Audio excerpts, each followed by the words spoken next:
Bonjour. Bonjour. Alors, bonjour Fabrice Cavaretta. Merci de nous faire le plaisir de votre présence parmi nous aujourd'hui. Et merci à vous de me recevoir donc aussi aujourd'hui. C'est un plaisir. On vous reçoit aujourd'hui pour votre nouveau livre qui s'intitule « Oui, la France est un paradis pour entrepreneurs ». Donc, titre un petit peu accrocheur qui va un peu à l'encontre de ce qui se dit aujourd'hui dans le pays, en grande partie. Donc on va en parler, vous allez nous expliquer pourquoi ce titre, pourquoi ce livre. Ok, donc on va démarrer par ça, effectivement. Pourquoi ce livre d'abord, hein, et après pourquoi ce titre. En fait, ce livre, c'est un... je suis professeur dans une école de commerce, hein, je suis professeur à l'ESSEC, ESSEC Business School, et j'enseigne l'entrepreneuriat toute l'année, tous les ans, depuis 2008. Et durant ces cours, j'avais pris l'habitude de discuter avec mes élèves de la manière de bien aborder l'entrepreneuriat, de bien se focaliser sur les bons processus, de s'appuyer sur les vrais points d'appui de l'entrepreneur, et faire attention à ceux dont on parle beaucoup mais qui ne sont pas si intéressants que ça. Et dans ce débat que j'avais avec mes élèves en permanence, il y avait une sorte de blague qui apparaissait souvent. Souvent, je leur disais, mais en fait, vous savez, là... en fait, en France, c'est quand même vachement bien. Et puis après, plus tard, je disais, mais là aussi, d'ailleurs, en France, c'est très bien. Et donc, c'est devenu une sorte de, je dirais pas de fil conducteur, mais et les élèves et moi, ça nous amusait de repérer ça. Et au fil des années, les anecdotes, le fait de cristalliser cette idée a pris de l'ampleur dans ce cours. Et il y a 1 an et demi, mes élèves m'ont dit, à la fin du cours, c'est un cours de 25 heures, hein, donc 10 séances, c'est assez long, on dit, mais vous savez, on a entendu plein de choses très intéressantes sur la France qui sont dites d'une manière qui est l'inverse de ce qu'on nous dit d'habitude, et vous l'avez assez convaincu, et donc c'est vraiment dommage qu'il n'y en ait pas d'autres qui en profitent. Vous devriez écrire un livre là-dessus. Donc voilà, je suis allé voir une maison d'édition, et on a qui a accepté, donc Plomb, qui a accepté de méditer. Sur le titre, ça a été un débat, et ça reste un débat, parce que à la fois, on voulait rentrer dans le débat public, donc il y a une notion de débat public qui existe en France sur est-ce que la France, oui ou non, est vraiment un mauvais environnement pour créer des entreprises. Et je voulais prendre une position qui était relativement contrariante, un peu pour se faire repérer, mais parce que c'est vrai que dans le fond, j'estime ce que le livre documente, et c'est assez long, entre guillemets, c'est un livre qui prend quelques heures à lire, qui documente le fait que, contrairement à ce qu'on dit, c'est pas du tout aussi catastrophique, ou même c'est souvent très avantageux. Donc, pour rentrer dans ce débat public, on a pris un titre qui effectivement peut être perçu comme une provocation, mais bon, voilà, une fois qu'on a dépassé le titre, le fond de l'affaire, c'est est-ce qu'on comprend ce que c'est vraiment l'entrepreneuriat, quels sont les bons processus, quels sont les bons points d'appui, et quand on fait ça proprement, et qu'on regarde notre écosystème, ce qui intéressera tout le monde, donc ça va intéresser à la fois l'entrepreneur, ou ça va intéresser les différents décideurs, les médias qui en ont jugé, et ben on se rend compte que, mine de rien, la France, c'est pas mal. Donc, si vous avez des questions plus précises, donc, voilà la genèse du livre et du titre. Et donc, justement, vous savez de quoi vous parlez, parce que vous êtes passé par Harvard, enfin la Harvard Business School. Vous êtes également diplômé de Polytechnique, vous avez créé une start-up, vous avez travaillé dans un grand groupe international. Donc voilà, vous connaissez le monde de l'entreprise, le monde de l'entrepreneuriat. Aujourd'hui, ce livre... Je voudrais ajouter un truc là-dessus, parce qu'effectivement, dans la genèse d'un livre comme ça, souvent, ça peut venir de très très loin. En l'occurrence, une des raisons pour lesquelles j'enseigne l'entrepreneuriat, et que finalement, en 2015, en 2016, je publie ce livre, c'est que tout petit dans ma carrière, en sortant de l'école d'ingénieur, j'ai eu la chance d'être embauché en Silicon Valley. J'ai travaillé en Silicon Valley. J'ai adoré, j'adore l'entrepreneuriat, je trouve ça super. Je suis revenu des États-Unis, donc il y a très longtemps. Et les gens, déjà, il y a 25 ans, m'ont dit, mais pourquoi t'es pas resté, c'est pas merveilleux. J'ai dit, oui, c'est super, je recommande à des jeunes d'y aller. Mais c'est pas non plus, enfin je veux dire, il y a des choses super en France. C'était déjà comme ça quand j'ai fait cette décision, il y a 25 ans.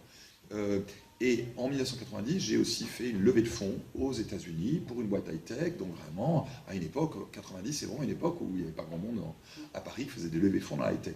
Donc j'ai toujours adoré cet environnement, et j'ai adoré toujours avec une vision au moins bicontinentale, au sens de savoir ce qui se passe en Silicon Valley, comment ça se passe dans la high-tech depuis très longtemps, et comment ça se passe à Paris, où j'ai quand même vécu la majorité de ma vie. Donc c'est un point important au niveau de la genèse, c'est de se dire, voilà, quand on a observé depuis 30 ans ce qui se passe en entrepreneuriat, en particulier dans la high-tech, qu'est-ce qu'on va en conclure? On en conclut que c'est super là-bas, mais c'est aussi super ici, et ça s'appuie sur cette longue expérience. Et justement, ce livre, c'est un peu à double emploi. Un but pédagogique déjà, pour expliquer à ceux qui voudraient se lancer dans l'entrepreneuriat, pour leur expliquer pourquoi finalement la France c'est plutôt pas mal. Est-ce que c'est pas aussi une sorte de coup de gueule finalement contre le French bashing? Est-ce que vous, à titre personnel, c'est quelque chose qui vous pèse, ou du moins que vous trouvez que c'est injuste? Alors, le personnel, je le limiterai à mon identité professionnelle, c'est-à-dire de professeur. On est tous normalement à aspirer à la vérité et à partager la vérité. Et oui, et de ce point de vue-là, donc seulement de ce point de vue-là, je suis souvent énervé par ce que j'entends.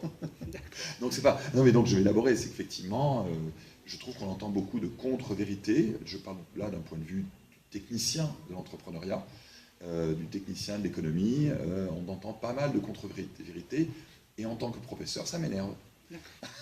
Alors, bon voilà, donc c'était aussi ma manière de dire, allez les gars, il y a vraiment des manières de voir les choses différentes de celles dont on entend trop souvent à la radio, à la télé.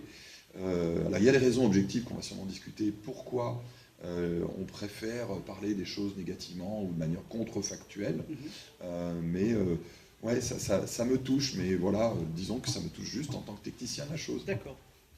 Donc on va rentrer un peu plus dans le livre.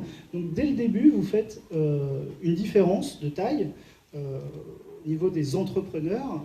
Effectivement, on met tout le monde dans le même panier, quelle que soit l'entreprise qu'on crée, que ce soit une boulangerie ou une start-up dans la high-tech, on est entrepreneur. Et vous différenciez l'entrepreneuriat de nécessité et l'entrepreneuriat d'opportunité. Est-ce que vous pouvez rapidement nous... Oui. Donc c'est une distinction qui est importante, elle vient de la recherche, donc c'est pas moi qui l'ai inventée, je m'appuie beaucoup sur des textes et des analyses de toute une communauté de chercheurs. On distingue ça parce qu'on a un problème, y compris par exemple dans le discours public en France sur l'entrepreneuriat, on agrège des situations, des populations qui sont horriblement hétérogènes, c'est-à-dire différentes, incomparables, des carottes et des pommes, des oranges, comme on dit déjà. Et donc, voilà, on agrège des gens qui vont effectivement diplômés, qui ont fait des bonnes études, donc qui vont aller sur des projets qui ont un bon objectif de croissance, qui vont même commencer à lever des fonds. Donc on agrège ça. Et puis, à l'autre extrême, on agrège des personnes qui vont reprendre une sandwicherie dans une gare de province. Et les deux sont très nobles, les deux sont très difficiles, mais c'est juste pas du tout le même métier, c'est pas du tout le même risque, c'est pas du tout la... Voilà, donc agréger ces deux populations, c'est problématique sur la manière d'analyser, de conseiller, etc. Donc, dans la littérature, nous faisons ce distinguo, et donc je l'ai repris, et j'avais besoin de le reprendre pour une raison qui est très importante, et je fais un prologue entier dans le livre là-dessus, c'est pour dire que le message extrêmement positif qu'a le titre sur C'est un paradis, il porte, très honnêtement, il porte beaucoup sur ce qu'on va donc appeler l'entrepreneuriat d'opportunité. C'est effectivement pour cette première population, franchement, la France est extrêmement favorable, et là-dessus, je tiens ferme. Pour l'entrepreneuriat de subsistance ou de nécessité, comme c'est appelé dans les études internationales, donc la personne qui reprend une sandwicherie dans une gare de province, les petits artisans, etc., je n'aurais pas la provocation de dire que c'est un paradis, c'est sûrement plus compliqué pour eux, parce qu'il y a moins de gloire, et les frictions du système français peuvent être plus désagréables pour quelqu'un qui en plus est moins équipé pour. Mais je ne dirais pas obligatoirement que c'est un enfer. Mais bon, voilà, donc le livre doit être très honnête là-dessus, de dire, non, soyons très clairs, si je tiens ferme, ça sera en tout cas pour l'entrepreneuriat d'opportunité. Et c'est au moins par honnêteté intellectuelle que je tenais à bien expliquer ça. Et donc justement, dès le début de votre livre, vous prenez quatre personnages fictifs, entre guillemets, qui vont chacun, à leur manière, créer une entreprise. Certains sont plus dans l'entrepreneuriat d'opportunité, d'autres dans l'entrepreneuriat de nécessité. Et du coup, tout au long du livre, vous allez expliquer comment ils pourraient basculer d'un cas ou dans l'autre, et surtout bénéficier de tous les atouts de la France.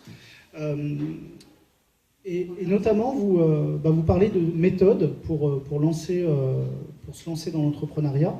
Donc il y a beaucoup de termes, beaucoup de termes techniques dans ce livre. Moi, j'en ai noté quelques-unes qui m'ont marqué.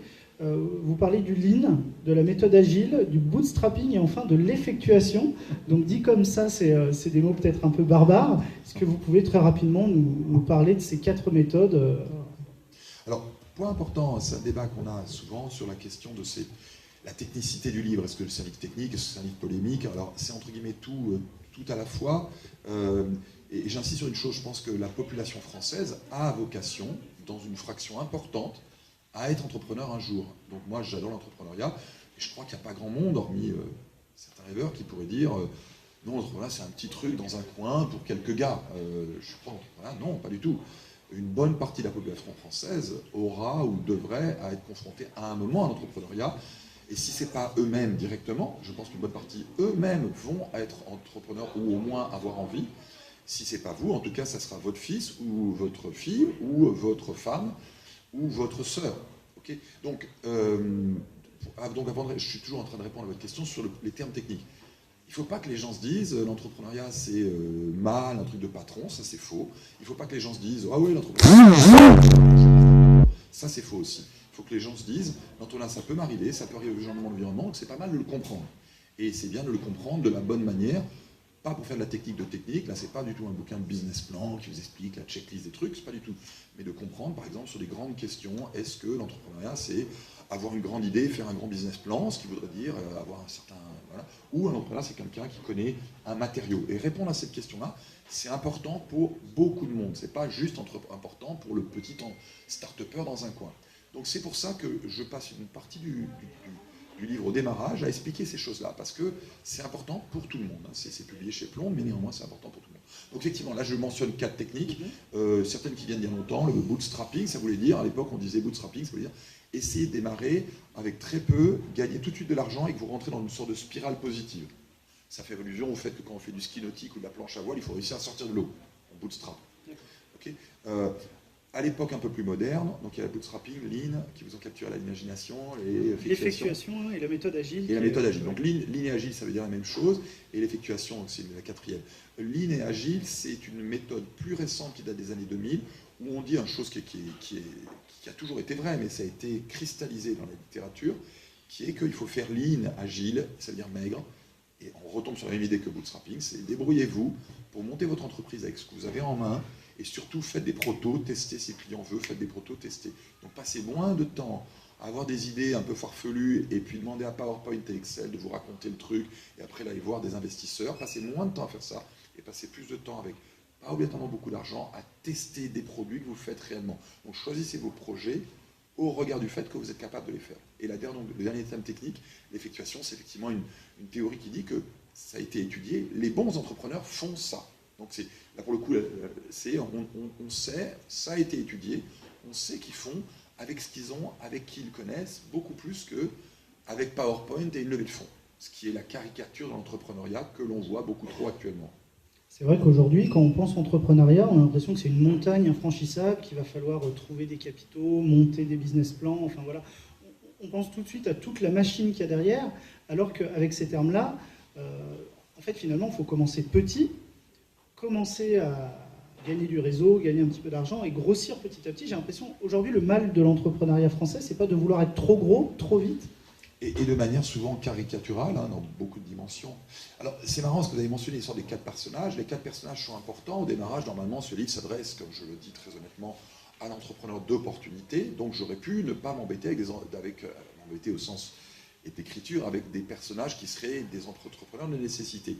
Mais en fait, c'était très intéressant, donc j'ai 4 personnages, d'avoir au moins 2 personnages qui sont entrepreneurs de nécessité, parce que ça permet d'illustrer le fait que même des gens qui ne sont pas justement parisiens, dans la high-tech, ayant fait de grandes études, peuvent faire du vrai entrepreneuriat intéressant et donc ne peuvent ne pas être obligatoirement bloqués en entrepreneuriat de nécessité parce que, voilà, malheureusement, eux, c'est leur situation. Donc voilà les exemples que je donne sur ces entrepreneurs qui, a priori, étaient partis pour faire de l'entrepreneuriat de nécessité, c'est-à-dire monter juste un petit café tabac en province qui risque de pas mener à beaucoup, mais c'est une manière très noble de gagner sa vie.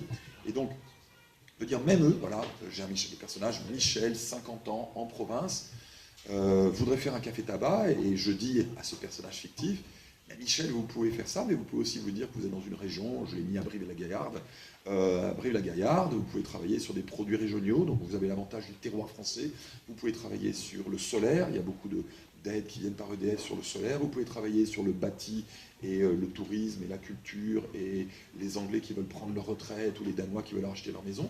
Donc vous aussi, Michel, contrairement à ce qu'on pourrait vous faire croire dans la fantasmagorie nationale qui serait que l'entrepreneuriat, c'est tout de suite lever beaucoup de fonds et d'aller en Amérique pour faire de la high-tech, mais on aurait du mal à en avoir autant qu'en Silicon Valley. Tout ça, c'est vraiment un peu une hystérie.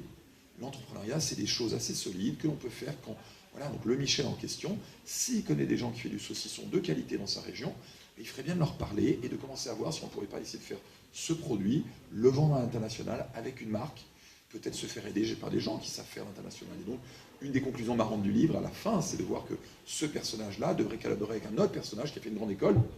Mais, et c'est cette diagonale qui est intéressante. Et là, on n'est plus du tout dans le délire de l'high-tech, les levées de fonds, et on manque d'argent de manière complètement fantasmagorique.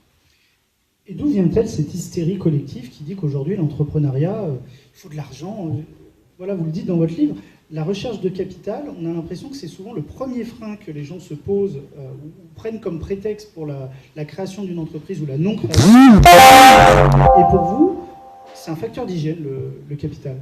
Donc, facteur d'hygiène, hein, vous l'avez employé le terme technique du livre, je vous félicite.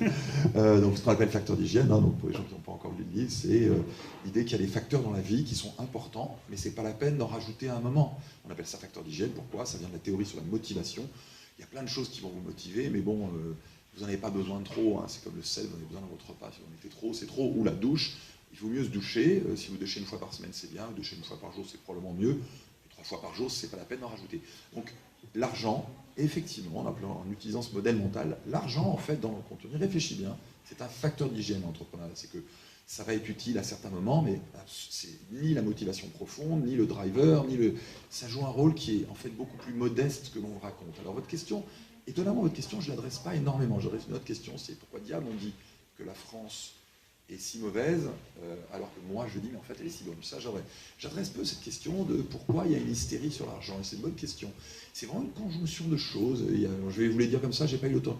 C'est une conjonction. On est dans un système capitaliste, donc les gens vont, pour plein de mécanismes qu'on pourrait déconstruire, voir tout sous l'angle de l'argent, parce que voilà, c'est un capitaliste, donc sûrement le capital joue un grand rôle. Oui et non. Oui et non. Souvent c'est exagéré ça. Il y a aussi les écoles de commerce ont une responsabilité dans ce truc-là, c'est-à-dire que dans nos processus pédagogiques, c'est-à-dire quand on est en salle de classe face aux élèves en cours d'entrepreneuriat, on va être tenté de dire aux élèves, voilà, vous êtes en cours d'entrepreneuriat, alors on dirait que vous nous faites un business plan et que vous présentez ça comme si vous levez des fonds. Et on va mesurer votre performance à une présentation d'un tableau avec Excel et puis PowerPoint. Et puis après, tous les acteurs qui sont censés aider, et je mets aider entre guillemets les entrepreneurs, ils vont venir avec un peu la seule modalité qu'ils connaissent souvent, c'est que ce soit l'État ou d'autres, c'est avec leur argent. Okay, et puis les gens qui ont été les bons entrepreneurs, quand ils veulent revenir aider ou intervenir dans ce marché, ils viennent avec l'argent en disant je veux investir. On se retrouve en fait tout le monde à la fin, où l'unique modalité dans le fond serait l'argent. Je ne dis pas que c'est pas bien, tout ça, ça a lieu, hein, avec plus ou moins de justification, mais la réalité de l'entrepreneuriat, quand on l'étudie scientifiquement, c'est qu'un bon entrepreneur, c'est quelqu'un qui aime la chaussure parce qu'il connaît la chaussure, il travaille dans la chaussure, il a des gens qui lui ont demandé une chaussure, il sait fabriquer une chaussure, et tout doucement, il va tenter une première chaussure, puis il va peut-être se spécialiser dans la semelle, et peut-être dans la distribution de chaussures, ou il va aller sur la chaussure Zazou. Donc il va se passer des rebonds dans son parcours d'entrepreneur. Ça ne part pas d'une idée, et les levées de fonds, des fois, ne jouent aucun rôle, parce qu'en fait, il était capable de générer de l'argent, et puis si elle joue un rôle de manière qui est contre-intuitive, c'est-à-dire que le gars qui fait ce parcours-là, où réellement il travaille sur son truc bien, un jour, il y a un investisseur qui vient et qui dit « Est-ce que vous ne voudriez pas mon argent ?» Ce qui est complètement différent de la manière dont on le fantasmagorise dans les médias et dans les écoles de commerce, où tout est vu sous l'angle, mon idée, et puis après, je vais à la pêche. Pendant 1 an, je vais à la chasse à l'argent. Et l'entrepreneuriat devient une chasse éternelle à l'argent. Ça, c'est une exagération de notre système médiatique qui s'est cristallisé sur cet objet, et ça va prendre plus qu'un bouquin pour casser cette idée. Parce que vous le dites dans votre livre, des fonds, il y en a finalement. Il n'y a presque jamais eu autant d'argent disponible pour investir, enfin des gens qui sont prêts à prêter leur argent pour des projets, pour des... C'est incroyable, hein. Enfin, c'est pour ça que j'ai fait un chapitre entier en tête du bouquin là-dessus. Bon, littéralement, vous avez raison de le dire, je ne l'avais pas dit comme ça. Il n'y a pratiquement jamais autant eu d'argent disponible, et ce n'est pas une phrase en l'air, parce qu'il y a plusieurs manières de voir ça. Nos systèmes d'aide, pas seulement en France. En France, ils sont extraordinaires, nos systèmes d'aide. Ont tous maturé, et depuis la bulle Internet, ils ont atteint des niveaux incroyables. Donc il y a beaucoup de canaux d'apport d'argent dans le système entrepreneurial, comme il n'y en a jamais eu. Moi j'ai commencé, je vous dis, la première levée de fonds en 90, C'est complètement méconnaissable. À l'époque, il y avait 2 ou 3 VC. Vous disiez, je fais une levée de fonds avec des VC. Désolé, VC, venture capitalistes, les capitaux risqueurs, les gens qui investissent dans des startups. Il y a donc beaucoup de jeunes à Paris qui comprennent le mot VC. Désolé de réemployer cet acronyme anglo-saxon. Mais alors en 90, vous disiez même, vous disiez venture capitaliste, capital risqueur, investir. Les gens, vous continuez à vous regarder avec des yeux ronds en disant pourquoi, comment.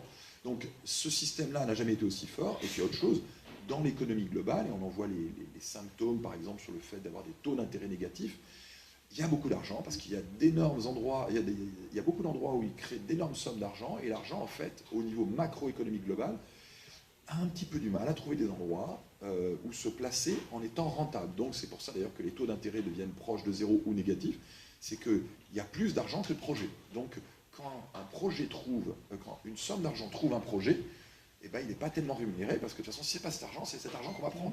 Vous avez, entre guillemets, pour des gens qui ont des bons projets, il y a...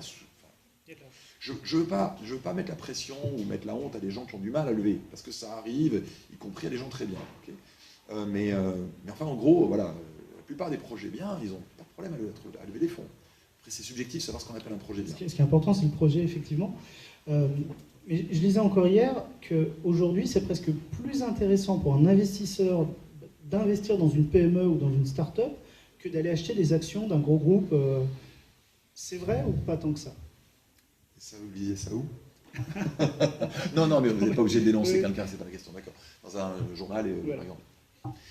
C'est une question compliquée, et le livre fait allusion à des études scientifiques qui adressent cette question, et c'est une question compliquée, parce qu'un des symptômes du fait qu'il y a trop d'argent, ça serait de se dire, il y a tellement d'argent, et donc quand ils investissent, dans le fond, ils investissent en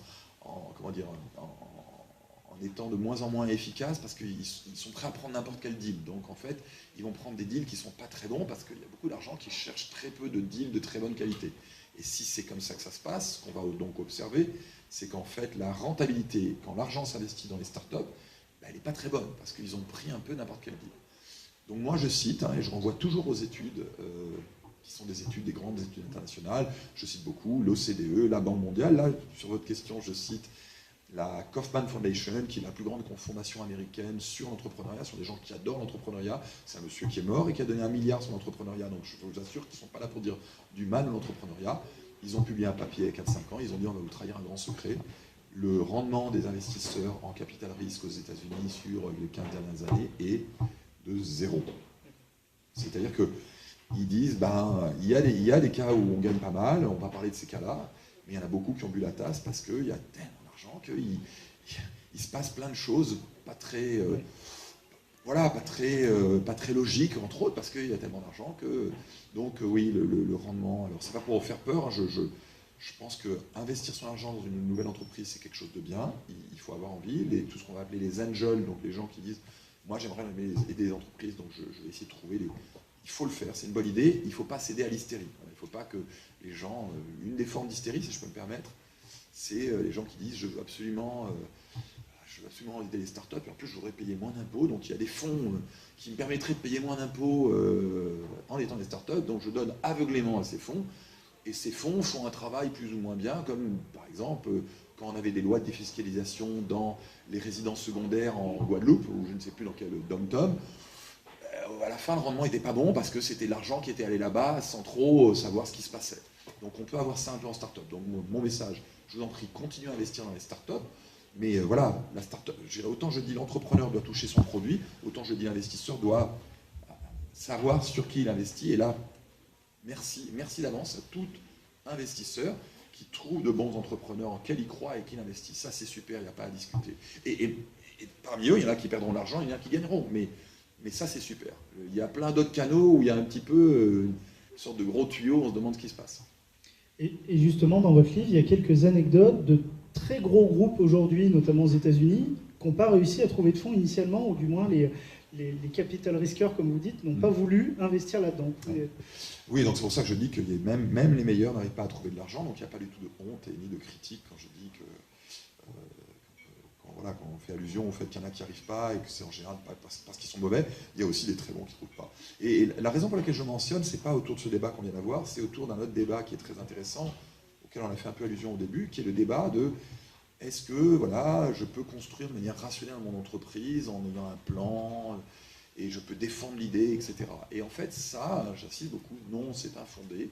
Et d'ailleurs, on voit donc, vous l'avez remarqué, qu'il y a des grands groupes qui avaient un énorme futur, et les meilleurs investisseurs de la planète Océanie ne l'ont pas vu, parce que on ne le voit pas. Souvent, ça ne se voit pas. Donc, on a plein de boîtes sur lesquelles on annonce un truc, ça va être super, personne ne le voit. Et plein de gars qui se pointent en disant j'ai une idée super avec mon business plan, ça paraît super sur le papier et ça ne vaut rien. Donc, c'était beaucoup pour illustrer, parler de ces échecs. Hein. Donc, vous faites allusion en particulier à un fonds d'investissement dont je donne la référence précise, s'appelle le Bessemer Venture, qui est un des plus grands fonds de la Silicon Valley, qui annonce tous ces échecs. Et dans ces échecs, c'est un who's who de la Silicon Valley. C'est Apple, ils ont loupé Apple, ils ont loupé Intel, ils ont loupé... Et pourtant, c'est dans les meilleurs. Hein. Donc, ils ont réussi plein d'autres choses. Hein. Ils n'ont pas tout loupé, au contraire. Ils sont dans les meilleurs. Mais même les meilleurs ont loupé des trucs incroyables. Parce qu'il faut le redire, la vérité n'est pas dans PowerPoint. Donc, finalement, la morale de tout ça, c'est on peut se dire que même une personne lambda qui n'a pas fait une grande école de commerce et qui n'a pas fait de grandes études peut devenir un entrepreneur qui réussit, tout comme quelqu'un qui sort d'une grande école de commerce. Finalement, tout le monde est égal face à l'entrepreneuriat. Alors, égal, je ne sais pas. Je pense, et ce n'est pas seulement ma qualité de professeur de l'école que je vais dire ça, je pense que l'éducation est toujours un avantage. Hein, l'éducation est toujours un avantage. Il vaut mieux toujours être un peu plus formé qu'un peu moins formé. Maintenant, quand on parle de cette pratique, hein, c'est une pratique d'entrepreneuriat, quand on parle de cette pratique, je fais partie de ceux qui, en même temps, vont dire peut-être que certains dans les écoles vont trop loin dans une sorte d'intellectualisation du truc, et puis tout, hein, et en même temps, à côté, il y a des gens qui n'ont pas fait toutes ces études et qui peuvent capturer des choses qui sont capturables comme ça, de manière pragmatique. Et en particulier dans un pays comme la France, hein, c'est le thème du livre, où on a des choses qui sont capturables, c'est-à-dire qu'on a des produits, on a des talents, et les talents, c'est le capital humain, c'est le personnel qui est bien formé. Donc on peut avoir quelqu'un qui monte une activité où il dit, voilà, moi je vais plutôt essayer de vendre ce genre de produit, j'aime beaucoup ce produit en France, donc ça peut être de la nourriture, ça peut être du produit agricole, ça peut être du produit de luxe, ça peut être de la confection, ça peut être... Alors, il faudra le faire à la française, au sens en profitant de la marque, plutôt avec de la valeur ajoutée. Si le but c'est de dire je vais faire de la chaussure à prix pakistanais, ben non, ça c'est pas une bonne idée. Donc on peut avoir quelqu'un qui fait ça, qui n'a pas obligatoirement fait de grandes études. Hein, donc là, de manière stylisée, il y a mon personnage Michel dans le livre, qui n'a pas fait de grandes études, qui est quelqu'un qui a dû faire, encore une fois c'est un personnage fictif, mais qui a dû faire au maximum un bac, entre bac et bac plus 2, qui a été agent de maîtrise. Mais il peut se mettre à monter quelque chose sur un produit de terroir et ça peut croître et ça ne serait pas du tout le premier personne de ce profil-là qui fait une belle réussite. Donc on peut avoir des gens qui font ça très bien. Le conseil que je donne, c'est de nous faire aider. Et effectivement, c'était cette fameuse diagonale que je suggère à l'arrière. C'est effectivement de réconcilier les deux populations. La population qui pourrait avoir accès à des choses pragmatiques dans nos régions proches de nos forces, c'est-à-dire la beauté de nos bâtis, etc. Ou des gens qui font du dessin animé, et qui n'ont peut-être pas fait de grandes écoles de commerce, mais qui ont un vrai savoir-faire qui est d'ailleurs très apprécié à Hollywood. Donc ces gens-là, qui sont des faiseurs, et ceux qui vont être en école, en particulier dans nos écoles de commerce, qui sont très bons pour avoir des grandes idées sur comment je ferai le business plan, et qui des fois sont un peu à la chasse à l'échalote autour de l'idée, mais de manière un peu hors sol. Et là, je pense vraiment que la formule gagnante, c'est pas facile à faire, mais la formule gagnante, c'est que ceux-là rencontrent ceci. Et que là, on est vraiment quelque chose d'intéressant. Donc typiquement, dans le bouquin, ça se termine par le fameux Michel à Brive-la-Gaillarde, qui pourrait transformer le saucisson auvergnat en un produit de luxe à haute valeur ajoutée en Corée. Peut-être il pourrait faire quelque chose avec Clara, qui est une fille qui a une école de commerce, toujours un personnage fictif, qui au début disait « Ah, moi je vais aller faire de l'entrepreneuriat à Tokyo ». Et je dis « Oula, toi tu vas avoir des problèmes si tu vas à Tokyo, tu vois, ils ne t'attendent pas ».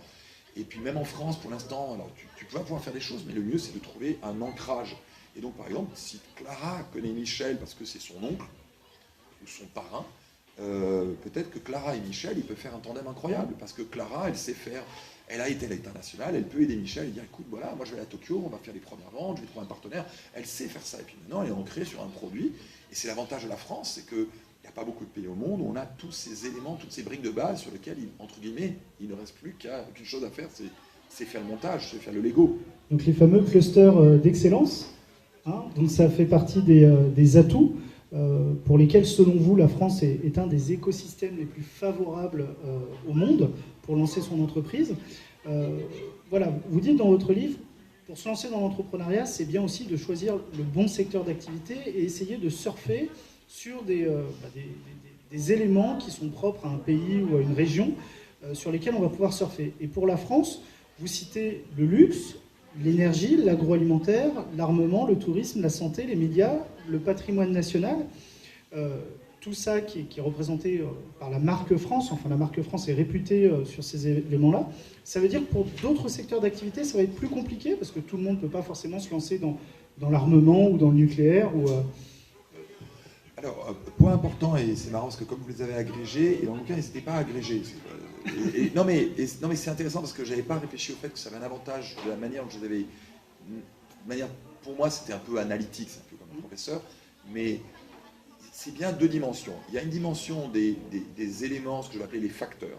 Donc les facteurs, c'est la marque, le capital humain, là c'est les principaux, et l'État, qui contrairement à ce qu'on pourrait penser, souvent joue un rôle très favorable. Bon, ces éléments-là, c'est une dimension, voilà, donc vous pouvez déjà au moins profiter de ces trois choses-là, et ça c'est intersecteur. Okay, dans tous les secteurs, dans le fond, nos gens sont plutôt bien formés. Dans tous les secteurs, l'État peut jouer des rôles plus favorables qu'on imagine. Dans tous les secteurs, la marque France peut jouer un rôle positif. Par ailleurs, il faut savoir, il faut aussi comprendre que quand vous êtes entrepreneur, il faut essayer d'utiliser ces petits leviers, et il est préférable d'être dans un secteur où ça se passe bien, où on a une telle volumétrie, on est en masse critique telle qu'on est bon, et le fait d'être bon, ça amène encore meilleur. Bon. Donc là, il y en a une liste que je propose, encore une fois, je n'ai pris entre guillemets que les meilleurs, mais c'est vrai que cette liste est entre guillemets relativement exhaustive. On ne va pas éternellement trouver les endroits où on va dire on est super. Okay, donc les endroits où on est super, et bon, tout le monde le reconnaît, c'est pas une invention de ce livre, le luxe, le tourisme, l'agroalimentaire, hein, on est encore très bon en agriculture, on a des terres agricoles, on a des réglementations qui permettent de faire de l'agriculture de qualité. L'énergie, il y a peu de pays dans le monde qui ont un secteur électrique, nucléaire et pétrolier. La high-tech, où on est très bon, on fait partie des meilleurs dans le monde, même s'il y a un super cluster en Silicon Valley. Donc, ces dimensions-là, c'est vrai que pour le cas idéal, ce serait de dire j'utilise ces trois facteurs et je suis dans l'un de ces secteurs. Ça, c'est le cas idéal. Maintenant, vous pouvez aussi dire j'utilise ces trois facteurs, mais je suis dans un secteur qui est correct, ou je peux ne pas utiliser ces trois facteurs et être dans un très bon secteur, ou je peux même n'utiliser aucun de ces trois facteurs et n'être dans aucun de ces secteurs, et néanmoins ne pas être dans une situation catastrophique, parce qu'il y a d'autres facteurs que je n'ai pas mentionnés, mais qui sont quand même pas mal en France. Il y a quand même des choses. Donc oui, le mieux c'est de mettre, c'est ce que le livre explique par ce travail, c'est mieux de mettre le maximum de chances de votre côté, donc de préférence de profiter de ses forces, de préférence d'être dans un de ces secteurs. Donc c'est vrai que le cas qui est douloureux, hein, je l'illustre par exemple par le cas du fameux Michel, si quelqu'un dit moi je vais reprendre un café-tabac dans une ville de province, alors il est dans un secteur, la restauration, qui est plutôt un cluster où on est bon. D'accord, le problème c'est qu'en montant un café-tabac, en prenant à 50 ans un café-tabac dans une ville de province, la chance qu'il monte une franchise de Bristow branchés qui vont être déployés à Abu Dhabi et à Séoul est pratiquement nulle. Donc il ne va pas vraiment bénéficier de l'effet cluster. Et puis, dans le patrimoine, la marque, tout ça, l'État, il va plutôt être pénalisé au sens qu'il va être petit artisan face à l'URSSAF, et il va souffrir, parce que c'est vrai que c'est toujours un tout petit peu désagréable de croiser souvent, ça se passe, ça frotte. Donc il y a des cas où on n'a rien, et là, les gens font comment, ils arrivent quand même à vivre de ça, mais c'est pour ça que ça s'appelle entrepreneuriat de nécessité, c'est que ça permet juste aux gens de vivre et de ne pas obligatoirement souvent de s'épanouir. Si ça leur donne de la liberté et leur assure un emploi, et c'est le cas de centaines, de milliers d'artisans en France, c'est super, mais c'est pas la même chose et la même épanouissement et la même chose. Donc voilà, pour répondre à votre question, le but c'est plutôt de se mettre un maximum de chances sur ce côté, plutôt que de mettre une ligne restrictive en disant voilà, il y a les haves et ceux qui vont avoir et les autres. C'est un continuum et il faut que les gens essaient, aidés par ce genre d'ouvrage, de mettre le maximum de chances de leur côté. Ce qui est intéressant aussi, il y a toute une partie de votre ouvrage où vous prenez tous les freins, plus ou moins connus pour l'entrepreneuriat en France ou réputés comme étant des freins dans notre pays, et vous les faites tomber un à un en disant que soit c'est pas vraiment un frein, ou soit c'est pire ailleurs. Et moi, c'est vrai que j'ai apprécié cette démarche parce que j'en prends quelques-uns. Vous parlez de l'administration, vous parlez du droit du travail, vous parlez des syndicats, du coût du travail, des impôts. Et souvent, alors est-ce que c'est propre à la France? On a l'impression que c'est horrible, on ne va pas y arriver. Et par de petits exemples très concrets, vous nous montrez que finalement, c'est pas si mal, notre situation. Alors, c'est intéressant ce chapitre-là, parce qu'en gros, tout le monde m'attend là-dessus, surtout avec un titre provocateur. Les gens ont tout de suite une sorte de pulsion de dire « mais quand même !» Mais alors, donc, il y a une checklist qui est toujours la même, hein, donc vous l'avez donnée. Donc, je me devais d'en parler. Alors, est-ce que je les neutralise? Je vous remercie de le voir comme ça, mais bon, on va être très honnête avec nos auditeurs et nos lecteurs. Le but, c'était de contrer l'argument. Et donc, probablement que je fais un bon travail de contrer l'argument, qui est de dire c'est une catastrophe, on est nul. Ça ne veut pas dire que ces trucs-là ne sont jamais problématiques, ou même des fois très problématiques.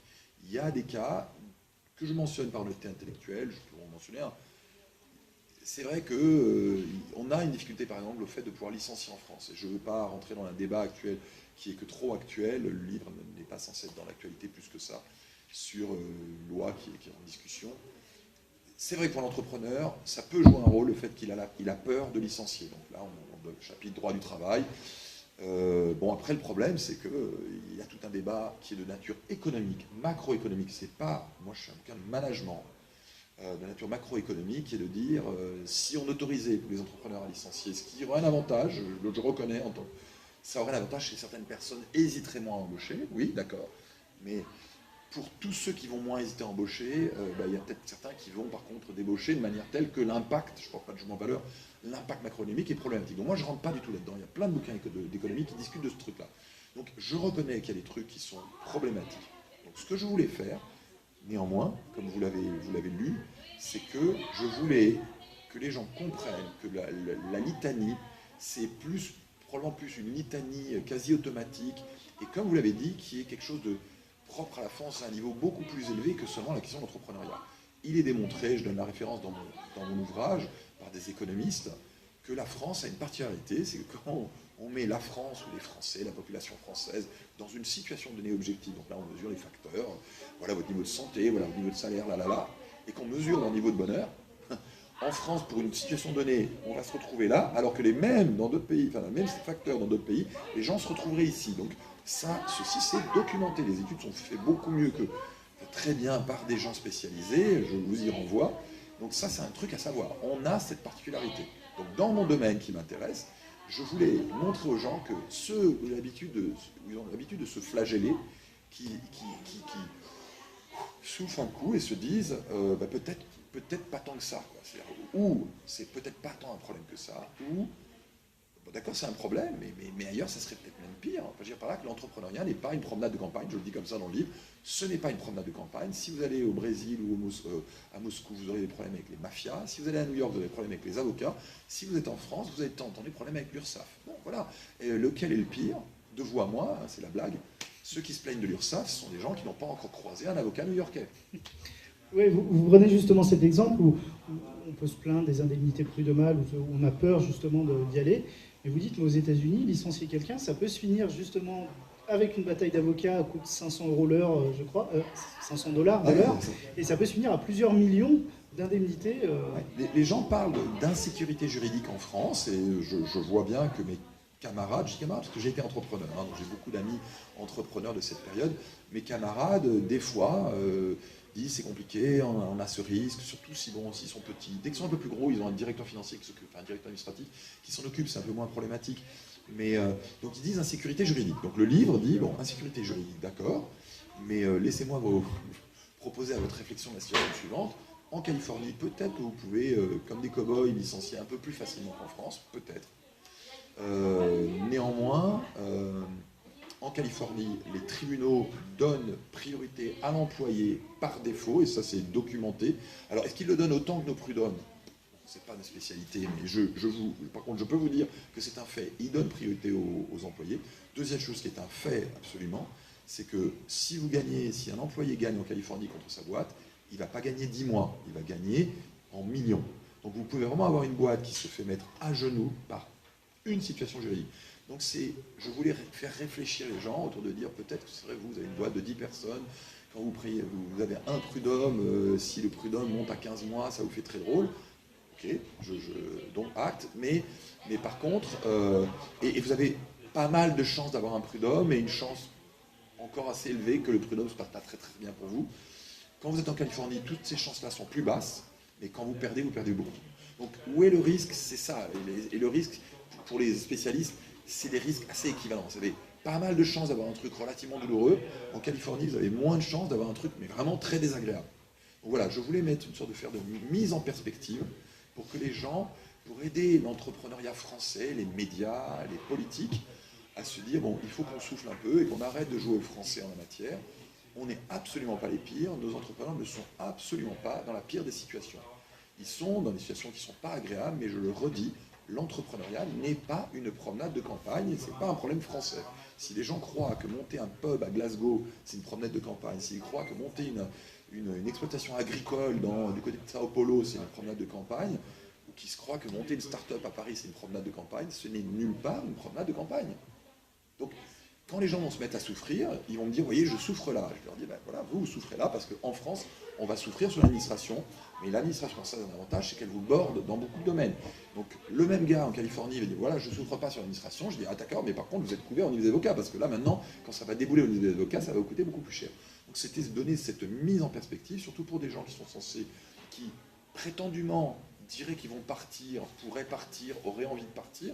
Je leur dire, si vraiment votre choix était de partir, réfléchissez bien, ou plus positivement, qui voudrait monter une boîte de croissance, si vous devez commencer à croître, commencez à être un peu conscient de ce que vous avez eu, que ce que vous avez bénéficié, et quand vous allez sortir à l'extérieur, comment ça va se passer. Et parmi justement les atouts de la France, vous parlez justement de toutes ces aides qu'on a finalement à disposition pour monter son entreprise, les aides d'amorçage qu'on ne retrouve pas dans les autres pays. Vous parlez quand même beaucoup du chômage en France. Quelqu'un qui veut monter son entreprise, il peut bénéficier pendant 2 ans de l'aide du chômage, il est quand même rémunéré. L'assurance maladie, qui n'est pas forcément dans tous les pays, les différents fonds, les différents crédits d'impôt, enfin, voilà. Est-ce qu'on peut considérer qu'aujourd'hui, les aides de lancement à l'entrepreneuriat en France sont plus avantageuses que dans les autres pays? Au moins pour le lancement. Ouais. Alors, je suis content que vous l'ayez remarqué, mais vous me flattez, parce que moi, personnellement, je trouve que j'en parle peu, au sens que beaucoup de gens ont parfaitement documenté la somme des aides. Je suis sûr, dans le rayon, là, il y a des bouquins qui sont... Tout le bouquin parle de la somme des aides. C'est genre le guide de la SPCE, on y va, page par page, et on fait la somme des aides. Moi, la notion d'aide, dans ce bouquin-là, j'en parle rapidement pour une raison tellement très bête, c'est... Tout le monde sait qu'il y a atrocement beaucoup d'aides. Donc, je n'ai pas besoin de parler beaucoup. Donc, je parle beaucoup, et c'est ça probablement auquel il faut allusion, de dire, alors, il y a les aides. Alors, je n'ai même pas envie d'en parler beaucoup, parce que on le sait, c'est horrible le niveau d'aide qu'on a. Pas horrible. C'est pas horrible, mais enfin, c'est horrible au sens cognitif. Est-ce qu'on arrive même à... Non, mais j'avais une raison de dire horrible. Est-ce qu'on arrive même à suivre? Je rigole pas. Aujourd'hui, comme moi, il y a 15 ans, pour suivre le niveau d'aide qu'on pourrait avoir ou pour récupérer les aides, on est obligé de se faire aider tellement il y a le canal possible et tellement de temps ça prend d'enclencher tous les trucs. Mais si vous faites bien dans tous les canaux, ça vous bouffer tout votre temps, mais vous allez avoir des aides, parce qu'il y a des aides. Hein. Donc j'en parle pas énormément parce que c'est relativement bien documenté. Et effectivement, je passe beaucoup de temps à dire, il y a ça, il y a les ACDIC, et là c'est moins documenté, bien que ça se dit dans le milieu start-upper, dire c'est le seul pays au monde où vous êtes payé pour être entrepreneur 2 ans quand même, hein, si vous avez eu un emploi avant, bien sûr. Et puis, un qu'on parle jamais, c'est effectivement toutes les dépenses cachées qui, dans d'autres pays, vous serez facturées et que là, sont gratuites en France. Par exemple, la santé en France, c'est très difficile de perdre sa sécu en France. Hein, donc, c'est implicite, vous l'avez pour 0 pratiquement, ou par votre conjoint, ou par j'en sais rien. Vous allez en Californie ou dans la plupart des pays au monde, vous n'allez pas avoir ni la plupart des aides, ni vous allez avoir le chômage, et surtout, vous allez devoir commencer par payer très cher une couverture sociale atrocement élevée. Donc quand je fais la somme de ces 3 plans, et que je me dis tout ça pendant 2 ans, pour des entrepreneurs d'opportunités qui connaissent bien le système, on va parler de la valeur, on va parler en centaines de milliers d'euros, pour beaucoup de gens. Je ne dis pas que tous les entrepreneurs français reçoivent un chèque de 200 000 euros comme ça dans la bouche le premier jour, mais globalement, pour des gens qui savent faire fonctionner le système, c'est un truc qui est incroyable. Et c'est pas seulement le chapitre des aides qui était, lui, pour le coup, assez bien documenté. Et justement, si on met tout ça bout à bout, donc si on prend un écosystème favorable au niveau des aides qui accompagne vraiment l'entrepreneur dans la création de son entreprise, si on utilise une méthode efficace du lean, d'avancer petit à petit, grossir petit à petit avec ce qu'on a, et qu'en plus on profite d'un écosystème favorable, de secteurs réputer au niveau français les fameux clusters d'excellence, on peut se dire, mais finalement, il faut que tout le monde le fasse, quoi. On a vraiment un pays avec beaucoup d'opportunités à ce niveau-là. C'était mon point préliminaire, hein, de dire, j'écris ce livre, c'est pas un livre technique, c'est un livre parce que tout le monde devrait faire l'entrepreneuriat, pas seulement en France, mais aussi en France. Et c'est pas un message politique pour le coup, c'est pas un message d'excités de droite qui disent c'est ça la solution à tous nos problèmes. C'est peut-être la solution à tous nos problèmes. Oui, je sais pas, bon, ce débat-là, à tout prendre, c'est pas mon débat. C'est de dire c'est objectivement une manière intéressante de gagner sa vie, de faire des choses passionnantes, qui sont créatrices, on peut être créateur de quelque chose, et c'est au niveau humain, c'est vraiment important. Donc moi, je suis vendeur de l'idée en permanence, dans toutes mes interventions, que la France a un vrai besoin de voir l'entrepreneuriat de manière positive, au regard du fait que ça se passe bien en France, c'est horrible, B, c'est quelque chose de super agréable, donc implicitement, dans notre conversation, des fois on a un peu tendance, quand on est en train de contrer une parole de droite ou du patronat, parce que c'est vrai que la droite et le patronat souvent disent c'est horrible, donc on a tendance penser que je pourrais contrer ça, mais dans le livre j'explique qu'on a tout autant, entre guillemets, un problème par une exagération dans ce message-là, qu'une exagération par l'autre bord politique, qui est une exagération d'ignorance. C'est-à-dire que une bonne partie de peuple de gauche, que j'appelle le peuple de gauche, va dire l'entrepreneuriat, moi je ne vais pas venir à la signature parce que ça ne me concerne pas, ça ne concerne personne de ma famille, parce que l'entrepreneuriat c'est un truc de seul patron. Et ça, moi, ça me fait hurler. Parce que ça concerne tout le monde, ça concerne, j'aimerais penser qu'en France, dans chaque famille, il y a un entrepreneur, et que donc tout le monde aura un petit peu une idée de ce que ça veut dire, et comment il faudrait le faire bien, et que dans le futur, probablement, il devrait y en avoir de plus en plus, parce que c'est plutôt sympa. Et qu'en plus, il y a une bonne chance, ça se passe bien. Est-ce que ça va régler tous les problèmes du chômage ? Pour le coup, je voyais, c'est pas mon métier, je ne sais pas rentrer dans ce débat-là. Mais je pense vraiment que c'est bien, c'est agréable, c'est un moyen. De ce que je lis, que ce soit des gens de droite qui ça va régler ou les autres, ça joue un rôle. Est-ce que ça va régler le problème du chômage ? Je ne sais pas.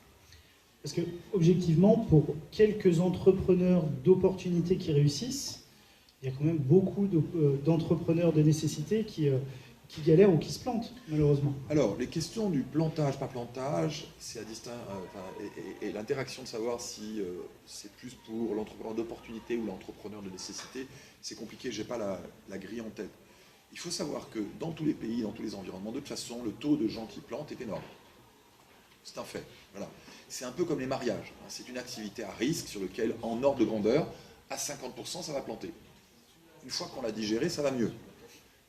Voilà. Ça ne veut pas dire qu'il faut ne pas y aller parce que ça va planter ou qu'il faut s'en faire une montagne parce que ça va planter. Mais une fois qu'on sait que statistiquement la plupart des boîtes plantent, déjà on a maturé. Ça va permettre d'ailleurs d'éviter que quand on voit des gens qui plantent ou quand un individu plante, il cherche une explication désespérée, désespérante de dire j'ai planté, c'est la preuve que c'était horrible. Non, l'entrepreneuriat, ça ne s'apprenait pas entrepreneuriat si le risque du plantage n'était pas là. Ça s'appellerait le fonctionnariat dans ce cas-là.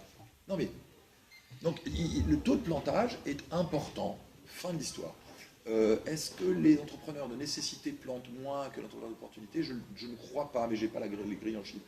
Ce que votre intuition vous dit, et ce que j'ai reconnu, c'est que la force de la France que je vends ce livre, elle est plus facilement capturable en entrepreneuriat d'opportunité. C'est-à-dire que, effectivement, si vous êtes entrepreneur d'opportunité en France, vous êtes dans une des meilleures situations au monde, les yeux fermés. Il n'y a pas à discuter.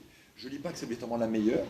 Si vous me demandez mon avis, dans un cas général, s'il y a un endroit au monde qui pourrait sortir la tête de la foule, et la foule n'est pas énorme. Ce que j'appelle la foule, c'est les quelques pays dans le monde où c'est super, comme chez nous.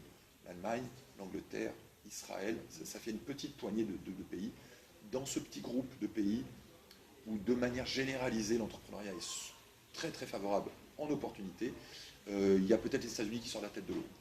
Alors, si on parle en nécessité, je pense qu'il y a d'autres pays où l'entrepreneur de nécessité se porterait mieux qu'en France.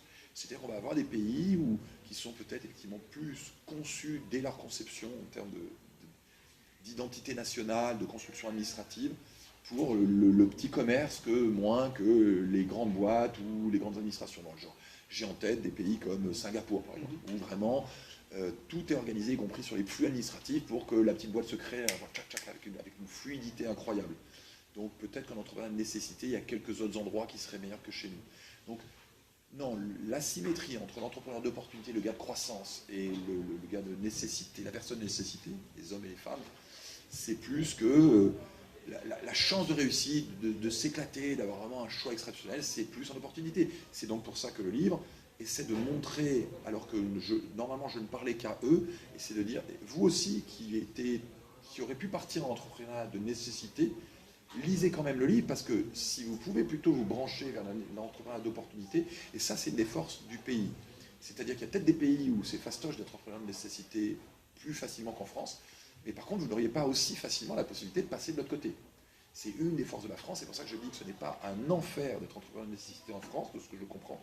C'est peut-être moins la fête et le paradis que ça peut être pour les autres, pour la croissance, mais c'est un endroit comme le fameux Michel, le personnage de ce livre, où vous êtes souvent au bord, il suffit de pas grand-chose, 280 pages, 15 euros, pour se dire, mais en fait, je pourrais faire ça, en fait. Est-ce que ça va réussir après? C'est comme tout, ça peut planter, mais en fait, je suis Michel à Brive-la-Gaillarde, au lieu de monter un tabac, encore une fois, c'est honorable s'il le fait, et je lui souhaite de réussir, mais il peut faire de l'énergie, donc de l'éolien, ou il peut faire du solaire, il peut faire du tourisme, il peut faire de l'alimentation, il peut faire de l'agricole. Dans combien de pays vous pouvez faire ça? Il peut prendre ses 2 années de chômage, il peut avoir les aides. Dans combien de pays cette personne qui était partie pour la nécessité peut faire la bascule? Donc pour lui, ce n'est pas un enfer, en tout cas au regard du fait qu'il peut lui aussi basculer du côté où c'est très favorable. Donc l'asymétrie qu'il y a entre les deux populations en France, elle est dommage, elle est triste qu'il y ait une partie de la population pour qui c'est vraiment extraordinaire et puis les autres c'est juste plutôt correct. Elle n'est pas si injuste que ça parce qu'au moins quand même il y a une vraie circulation possible. J'y crois. Et est-ce qu'un des grands freins, alors je ne sais pas si c'est un frein français ou je ne sais pas, c'est ce que vous appelez la logique marginaliste, c'est-à-dire que on réfléchit à comment gagner des quelques décimales de marge, donc que ce soit sur les charges, la masse salariale, ce genre de choses, et vous dites finalement, mais arrêtez de penser à ça, lancez-vous, commencez à faire du chiffre, quoi, et vous vous poserez ces questions-là derrière, quoi. Finalement, tout ça est marginal. Oui, la logique marginaliste, ce n'est pas spécifique à la France. Ça vient en fait du fait que depuis un siècle, nous vivons un système économique et managérial qui a été conçu, qui est ce qu'on appelle l'école de M. Taylor, le système Ford. Okay, donc il voit le monde économique comme une immense machine avec des machines et les hommes sont des machines. Et je suis là pour ajuster les machines au tournevis. Vous voyez ce que je veux dire? Je suis en train de... Alors cette méthode a bien marché, ça a été une vraie révolution industrielle de mettre au point cette méthode. Mais à partir des années 70, quand les Japonais inventent un autre système qui s'appelle d'ailleurs Lean, qui va donner lieu au Lean, à l'entrepreneuriat Lean des années 2000, on se rend compte que de vouloir optimiser tout au millimètre, en fait, ça ne fonctionne pas toujours, quoi. Ça fonctionne pas toujours. Donc, ce que j'explique dans le livre, c'est qu'effectivement, une des difficultés, c'est qu'on revient un petit peu à ce qu'on a discuté au début de notre discussion, que aborder l'entrepreneuriat en disant, voilà, pour moi, l'entrepreneuriat, ça soit dans Excel, et dans Excel, il faut que chacun les chiffres soient optimales, au centime près. Alors, sûrement, je ne peux pas faire une boîte parce que le travail est à 13 euros de l'heure, et c'est dû au fait que les charges étant de 40%, et dans le pays d'à côté, les charges sont de 38%, et donc c'est la preuve que ça va... Un gars qui monte une boîte d'opportunité et qui est déjà à 2% près, je lui dis, mais attendez, vous avez rien compris, quoi. Rentrez pas dans ce marché-là. Rentrez dans un marché où vous avez un peu de marge de manœuvre. Si la boîte est au bord de l'asphyxie avant même d'avoir démarré, quand vous regardez Excel, qu'est-ce que vous faites dans ce marché? Qu'est-ce que vous faites dans le marché? Ce à quoi la personne pourrait insister, donc j'ai l'habitude d'avoir le débat, je suis prof, donc j'ai l'habitude d'avoir le débat. La personne pourrait insister en disant, ouais, mais quand même, c'est dommage, pourquoi je ne peux pas faire ça? Bon, ok. Ben là, ma réponse, elle est de même, je vous renvoie à votre cours d'économie de première année. En cours d'économie de première année, beaucoup de gens ont eu le fameux cours d'économie de première année. On explique une théorie qui s'appelle, je rappelle dans le bouquin, la théorie de Ricardo, l'avantage compétitif des nations. Que dit Ricardo? Il dit que toutes les économies ne sont pas faites pour faire tout. Il y a une économie qui fait du cacao, il y a une économie qui fait des toits, des cases, et il y a une économie qui fait des boulons. Et chacune va se spécialiser là-dedans. L'idée qu'il y aurait une économie qui ferait tout en même temps, c'est une idée niaise qu'on est censé avoir tuée en première année. Donc moi, quelqu'un qui me dit aujourd'hui, mais c'est sûrement un drame que je ne puisse pas faire des chaussures à un taux horaire du Pakistan, je lui dis, ben non. Si vous voulez faire des chaussures au taux horaire du Pakistan, je vous recommande d'aller au Pakistan, et ceci sans aucun mépris pour le Pakistan ou pour votre projet ou pour vous. C'est juste que c'est assez logique. Maintenant, vous pourriez probablement faire de la chaussure beaucoup plus de luxe.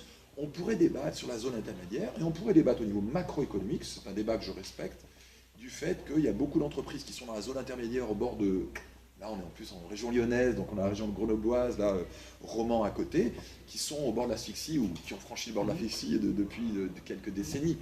On pourrait débattre de ce truc-là, et c'est débattu par les économistes, d'accord? Mais moi, je suis prof d'entrepreneuriat, je dis à les gens qui montent une boîte, si franchement, vous démarrez là et vous êtes déjà à 3 centimes, franchement, allez voir ailleurs.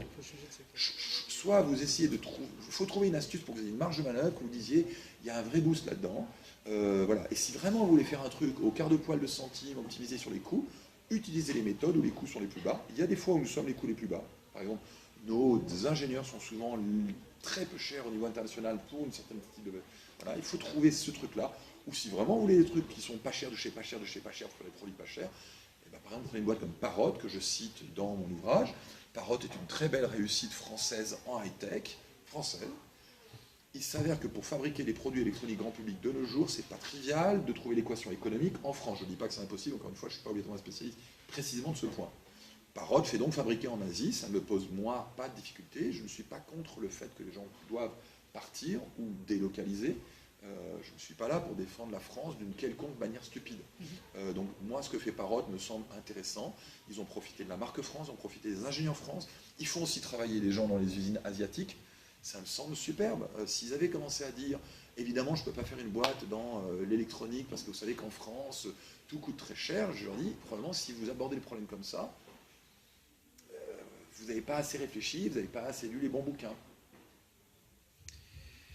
Et un autre paragraphe qui...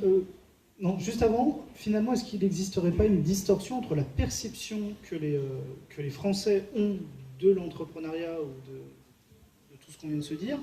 Il n'y a pas une distorsion de perception avec ce qu'est la réalité des faits, finalement? On revient à ce qu'on se disait, il y a une espèce d'hystérie, de préconçu. Oui.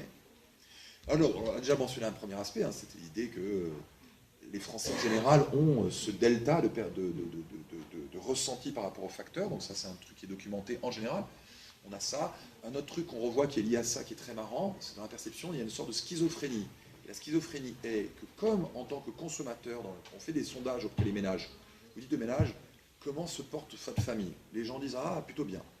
Ok, comment se porte la France? Ah non, mais là c'est sûr, c'est la France, c'est la fin des haricots. Et donc, on a un delta entre les gens qui disent « Non, moi, ça va plutôt bien, mais par contre, je suis super inquiet parce que la France se porte super mal. » Donc, vous prenez 100 personnes, j'exagère, mais vous voyez ce que je veux dire. 100 personnes vous disent « Ça va bien, mais les autres, ça va sûrement mal. » J'exagère, évidemment, parce qu'il y a des gens qui vont mal en France. Mais dans l'entrepreneuriat, on a ça. C'est-à-dire que si vous interrogez plein d'entrepreneurs individuellement, quand vous les rencontrez, moi, je rencontre beaucoup d'entrepreneurs, j'en ai fait partie. J'ai été entrepreneur dans la nouvelle économie pendant la bulle, donc c'était des copains.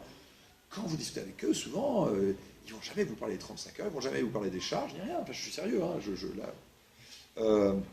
Et puis après, quand on va rentrer dans une autre logique, on va dire « Ah, mais l'écosystème va mal. » Donc là, on a une schizophrénie, on a une pensée double selon le niveau à laquelle se posent les gens. Donc il y a plein de micro-mécanismes. Il y a l'idée de la pulsion française, il y a ce biais de dire je crois que ça va mal au niveau global, mais pourtant, c'est vrai qu'objectivement, je peux reconnaître que moi, ça va bien. » Plus après, il y a plein de fausses idées, donc l'idée que de dire qu'il faudrait beaucoup d'argent et comment on crée l'argent. Or, dans le livre, j'ai quand même trois chapitres sur l'argent. Je fais un chapitre théorique sur, j'essaie de me souvenir pourquoi il y en a 3, mais je crois qu'il y en a 3. Un où j'explique qu'il faut les méthodes, c'est sans argent. 2, j'explique que financièrement, il y a beaucoup d'argent. Et 3, à la fin, ok, traitons de la France. Et est-ce qu'en France, on manque d'argent en particulier? Parce que là, pour l'instant, c'était indépendamment de la France. Et il s'avère qu'en France, on manque pas d'argent. Mais bon, là, les gens ne sont pas bien formés, ils ne connaissent pas ces 3 arguments. Voilà. Là, ça prend du temps, il faut lire les 3 chapitres et s'imprégner de l'idée qu'on doit faire sans argent, que 2, l'argent ne joue pas un grand rôle donc, et 3, et il s'avère qu'en France, les chiffres sont indéniables, on ne manque pas d'argent. Donc, il y a beaucoup d'idées naïves, et les idées naïves, et ce n'est pas pour critiquer ceux qui pourraient de temps en temps dire ce genre de choses, ce n'est pas la question, c'est que nous sommes l'entrepreneuriat n'est pas encore devenu un sujet où les gens sont matures dans le débat public. Ça reste encore un truc où les gens disent... soit, je ne sais même pas que ça existe, j'ignore le truc. Voilà. C'est pour le petit start-upper, c'est pas moi. Okay, bon, d'accord. Soit, pire, c'est je viens d'arriver dans l'entrepreneuriat. En gros, les gens n'ont découvert l'entrepreneuriat que les 3 dernières années, ils ont été influencés par les histoires de la bulle. Or, la bulle, c'est un truc très spécial, c'est un truc effectivement, il y a beaucoup d'argent parce que les marchés des capitaux mettent de l'argent parce qu'ils sont dans une sorte d'escalade. Et puis, ça a dégringolé, et puis il y avait des concours de business plan. Donc, pour l'instant, la population... on est à ce niveau-là, elle manque de sophistication. Je vais vous donner une anecdote. qui est très intéressante. J'étais à une réunion de Croissance Plus, et je rencontre un de mes lecteurs qui me dit « Ah, j'adore votre livre et tout. » Alors j'étais content, j'étais super. Hein. C'est rare, hein, c'est agréable. Et il me dit « Oui, vous savez, moi, je viens d'une famille. C'est une deuxième génération d'entrepreneurs, donc boîte familiale. » Il me dit « Mais nous, on ne fait pas du tout les choses avec les levées de fonds. Moi, j'ai jamais fait les choses avec les levées de fonds. Quand je vois tous les gamins dans les trucs comme ça, patronaux, qui ne parlent que de levées de fonds, moi, je leur dis « Vous savez, vous avez tort. » Et ils me regardent toujours de haut. Il me dit « J'adore votre livre. » Et je lui dis « Mais oui, parce qu'en fait, historiquement, le vrai entrepreneuriat, ce n'est pas idée, business plan, levée de fonds. Ça a toujours été comme ça. Ce livre ne dit pas une nouveauté. Ce qu'il dit, c'est la vérité. Dans un environnement où les gens viennent de découvrir, on est un peu des nouveau-nés en entrepreneuriat. Et la première impression qu'on a eue, c'était la bulle Internet, les business plans. Et le fait que ça serait mieux en Amérique. Voilà. Donc, on n'a que 15 ans d'ancienneté. Et en 15 ans d'ancienneté, la seule chose que la population a mémorisée, c'est 3 idées un peu simples. Voilà. Donc, j'espère, moi, dans ce livre, et il est publié dans une grande maison d'édition, grand public, que le grand public commence tout doucement à avoir une vision un petit peu plus mature, plus subtile, et qui va tout compte fait les rapprocher de ce que savent les vieilles familles qui font du vrai entrepreneuriat. Dans les vieilles familles, je le dis comme ça un tout petit pour le blague, on peut avoir des vieilles familles qui ont des fortunes et qui, pour le coup, vont dire oh, on aimerait bien payer moins d'impôts. Bon, alors là, avoir les vieilles familles qui sont un peu le cul entre deux chaises, qu'ils aimeraient payer moins d'impôts, parce qu'ils payent pas mal d'impôts en France, et en même temps, ils savent très bien que ce qui se raconte n'est pas obligatoirement mauvais. Donc on va avoir des gens qui ont des comportements. Mais là, par exemple, là, ce lecteur, cher lecteur, si vous voyez, je sais que c'est quelqu'un qui me suit, merci encore, ça m'a touché, parce que, entre autres, parce que c'était une vieille famille entrepreneuriale, il a dit voilà, je me retrouve enfin dans un texte, et ça fait des années qu'il cherche quelqu'un qui dit les choses comme lui, en tant que vieille famille entrepreneuriale, vit l'entrepreneuriat. Et il y a également un petit paragraphe dans votre livre, j'ai beaucoup apprécié, vous parlez des femmes entrepreneurs. Alors justement, est-ce que les femmes aujourd'hui, une femme qui voudrait se lancer dans l'entrepreneuriat, aurait les mêmes chances qu'un homme? Alors d'abord, je dois me justifier. C'est toujours compliqué ça. Je voudrais me justifier. Pourquoi j'ai fait ce chapitre? Il y a 2 motivations. 1, je voulais manipuler les concepts du livre. Or, la conclusion générale du livre pourrait être qu'on est très très très bien, mais que s'il devait y avoir un pays merveilleux qui est le meilleur pays, ça serait l'Amérique. Ok. Pourquoi pas? Ça serait la conclusion du livre. Bon, de toute façon, on n'est pas là à la course à l'échalote de savoir qui est le meilleur. Ça, c'est pas.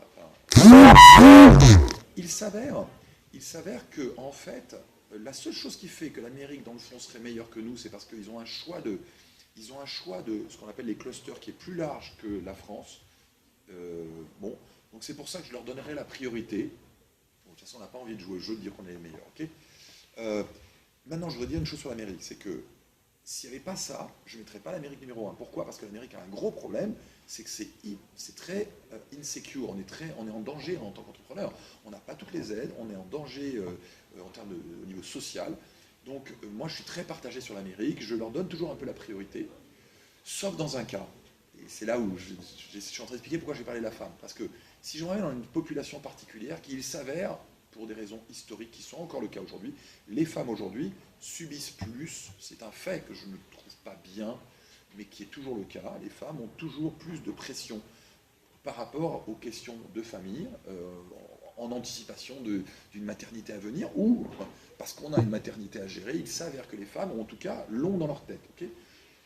Par rapport à ce fait, si on prend ce fait-là et qu'on met regard de la France par exemple aux États-Unis, là je dis, il n'y a pas à discuter. Si on est une femme, il vaut mieux rester en France. Quoi. Je dis pas que je ne dirais que je dirais à toutes les filles, il y a beaucoup de filles à l'ESSEC, on est à 50%, n'allez pas en Amérique, mais je leur disais, si vous êtes dans la bonne config, allez-y, mais je vous aurais prévenu, par contre, faites attention à ces petits trucs-là, parce que c'est vrai que si vous devez, plus qu'un homme, réfléchir en termes de et ma couverture santé, comment je fais si je les prenne, ce qui souvent est, waouh, c'est un gros problème. Quoi. Pour un garçon de 23 ans, polytechnicien qui arrive en Amérique, la question de la couverture santé, il faut pratiquement l'ignorer et jouer aux bêtes. Jouer aux bêtes, ça veut dire en général que s'il a un problème de santé, il reprend l'avion, il revient en France, il est couvert. Mais c'est vrai qu'une fille qui va monter une boîte en Californie qui a 35 ans, moi je lui dis, regarde ton budget, quoi. Parce que si par hasard tu tombes enceinte et que ton compagnon n'est pas encore ton mari et qui n'est pas riche, et que même s'il a envie de te suivre, vous allez avoir des problèmes au niveau de juste aller faire les visites et l'accouchement. Ça coûte $50 000 un accouchement en Amérique. Quoi. Donc Donc c'était la première raison, c'était cette raison d'utiliser les concepts du cours pour bien montrer, du livre, désolé, les concepts du livre pour montrer comment cette question les clusters par rapport à la sécurité, et que cet équilibre se déplaçait quand on tombait sur une population qui devait faire un tout petit peu plus attention, ou en tout cas qui dans sa tête faisait plus attention. Deuxième raison, c'est parce que je voulais qu'on ait parlé des femmes entrepreneurs, qu'il n'était pas question de ne pas dire que oui aussi, les femmes doivent être entrepreneurs, et en particulier en France, c'est-à-dire que si effectivement un des obstacles dans tous les pays à l'entrepreneuriat est la notion de risque, c'est-à-dire de dire que les femmes vont peut-être, pour diverses raisons, et pas du tout génétiques probablement, vont avoir un recul, une sorte de crainte par rapport à l'entrepreneuriat, et que l'entrepreneuriat est associé à la notion de risque. Une des chances de la France, c'est que les niveaux de risque sont bas. C'est-à-dire qu'en France, on peut choisir, alors normalement on ne peut pas avoir les deux, hein. On peut choisir entre soit je me fais 2 ans payé par les ACDIC, soit je peux dire je vais monter mon entreprise. Si ça ne marche pas au bout de 2 ans, je reprends mon emploi. Donc, c'est-à-dire qu'une femme qui, par exemple, se dirait « je ne l'aurais pas fait à cause du risque, mais c'est vrai que si je prends aucun risque, je vais le faire », elle a le choix de prendre une de ces 2 méthodes qui n'éliminent pas tous les risques, mais franchement, il ne reste plus beaucoup de risques. On se dit, bon, on n'a pas tout éliminé. C'est soit il faut perdre un petit peu son salaire, ou soit perdre son retour à l'emploi. Mais il n'y a qu'un seul pays dans le monde, on a ce choix. Dans les autres pays, on n'a ni l'un ni l'autre.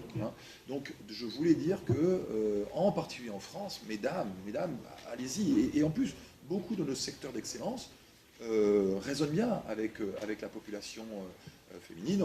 Il n'y a pas que des femmes dans les domaines du luxe, mais enfin, néanmoins, il y a beaucoup de femmes qui s'intéressent à ces domaines. En culinaire, il n'y a pas que des femmes, d'ailleurs, il y a moins de femmes que d'hommes, malheureusement, pour ce qui est des grands chefs et des fondateurs de restaurants. Mais enfin, voilà, donc il y a les femmes aussi, et donc d'ailleurs, mon livre, les 4 personnages, c'est moitié de femmes, et on voit très bien que ça fonctionne très bien, qu'il y a des femmes ingénieurs, et la femme ingénieure, l'ingénieur qui pourrait monter la high-tech dans le livre est une femme. Et je voulais absolument qu'elle soit au moins autant représentée que les hommes.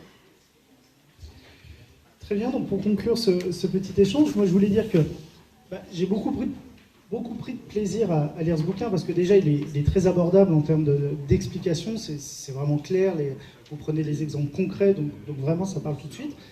Et puis une fois qu'on le referme, on se dit mais pourquoi pas moi quoi, finalement ça a l'air, alors pas simple, vous dites bien, l'entrepreneuriat c'est un combat, quoi, c'est vraiment quelque chose qui est difficile. Mais en tout cas, vous faites tomber beaucoup de freins qu'on a en France, et que moi j'avais. Vous mettez tout ça en perspective, et c'est pour ça que votre ouvrage est vraiment intéressant. Moi, je conseille à tous ceux qui souhaitent se lancer dans l'entrepreneuriat de le lire. La méthode, c'est bien, les business plans, c'est bien, les tableaux Excel, c'est bien, vous l'avez dit. Mais avoir un peu cette vision macro, mais pas macroéconomique, mais macro, je ne sais pas comment l'appeler, en tout cas prendre du recul sur notre pays, voir ce qui se passe ailleurs, et c'est pour ça que votre bouquin est vraiment bien fait.